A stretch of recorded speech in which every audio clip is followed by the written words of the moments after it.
Bapak, Ibu, dan saudara-saudari kekasih-kekasih Tuhan, bacaan kita Mazmur 23 ayat 4b.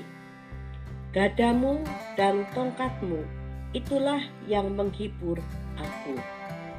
Ketika sang gembala membawa domba menuju padang rumput yang hijau yang terletak di dataran tinggi dan harus melewati lembah-lembah kekelaman, maka sang gembala membawa senjata. Senjata minimalis yang dibawa oleh sang gembala adalah gada dan tongkat. Gada adalah kepanjangan tangan sang gembala. Gada merupakan lambang kekuatan, kekuasaan, dan otoritas sang gembala.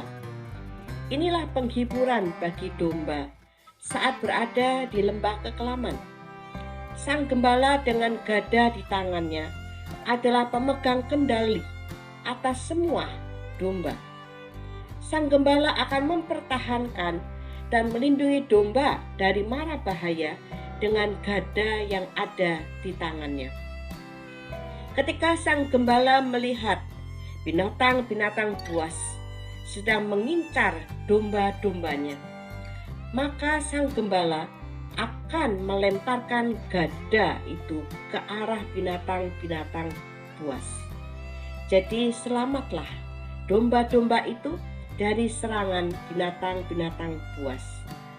Sementara itu, tongkat adalah lambang kepedulian, belas kasih sang gembala kepada domba-dombanya. Gembala akan menggunakan tongkatnya dengan lemah lembut untuk mengangkat anak domba yang baru lahir dan membawa kepada induknya. Gembala juga akan menggunakan tongkatnya untuk menangkap domba-domba yang mulai menjauh dari sang gembala dan kembali menuntun domba-domba itu untuk berjalan di jalan yang benar. Domba-domba akan merasa aman walaupun saat itu mereka sedang melalui lembah kekelaman yang sangat kelam, karena domba-domba melihat sang gembala memegang gada dan tongkat di tangan mereka. Itulah penghiburan mereka, karena dengan senjata-senjata itu sang gembala akan memberikan perlindungan, pemeliharaan, cinta yang besar, kepedulian kepada domba-dombanya.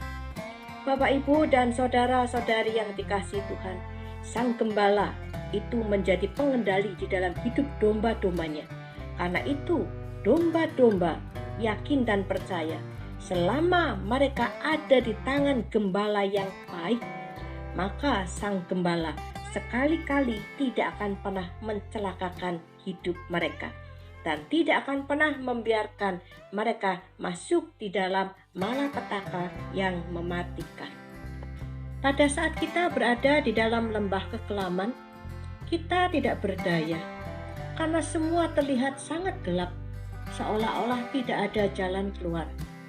Kita membutuhkan kekuatan, kita membutuhkan tangan yang kokoh untuk kita pegang dan kita jadikan sandaran di dalam hidup kita. Seperti apapun lembah kekelaman, selalu berat untuk kita lalui seorang diri. Ayat ini ingin berkata kepada kita, segelap apapun lembah kekelaman kita, Tuhanlah pemegang otoritas di dalam hidup kita.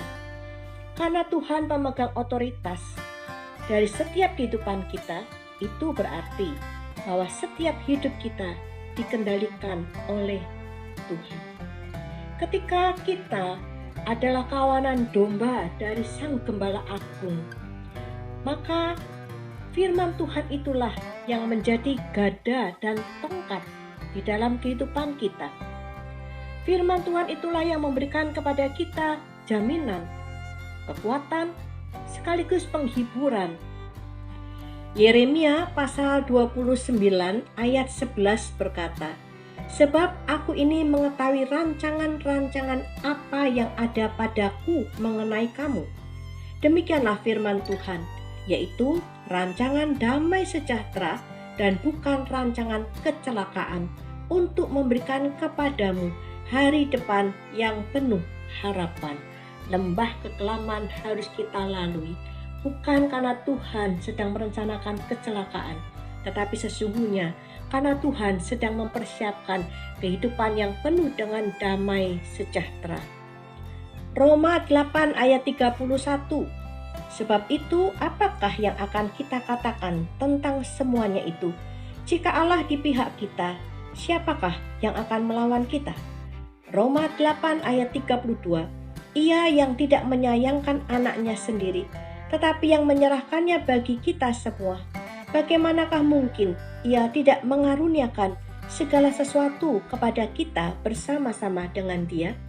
Roma 8 ayat 35. Siapakah yang akan memisahkan kita dari kasih Kristus? Penindasan, atau kesesakan, atau penganiayaan, atau kelaparan, atau ketelanjangan, atau bahaya, atau pedang.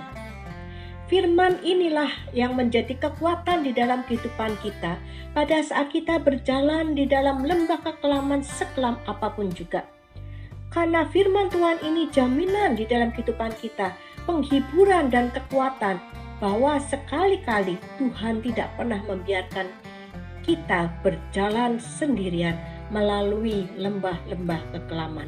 Dan satu lagi yang perlu kita yakini betul, selama Allah pemegang kendali di dalam hidup kita, sungguh kita akan baik-baik saja. Jadikanlah firman Tuhan sebagai penghibur dan kekuatan selama kita sedang melalui lembah kekelaman. Amin.